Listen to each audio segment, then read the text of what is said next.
അത് ശരി ഏട്ടാ, എനിക്കിഷ്ടായില്ല.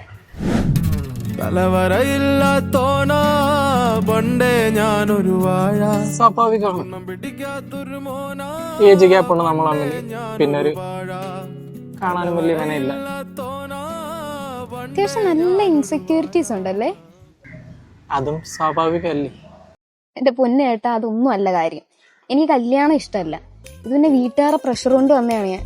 പിന്നെ കരിയറും ഒന്നും ആയില്ല. അതൊന്നും സെറ്റാണ്ട് എനിക്ക് കല്യാണത്തിനെ പറ്റി ആലോചിക്കാൻ പോലും വയ്യ. അതെ അതെ, ഇൻഡിപെൻഡന്റ് ആവുന്നത് ബെറ്ററാണ്. അല്ല, ബെറ്റർ അല്ല, ആവണം. ശ്രമിക്കും. അതേ ശ്രമിക്കാം. ഈ റിജക്ഷൻ ഇങ്ങനെ ഹാൻഡിൽ ചെയ്തിട്ടില്ലല്ലേ?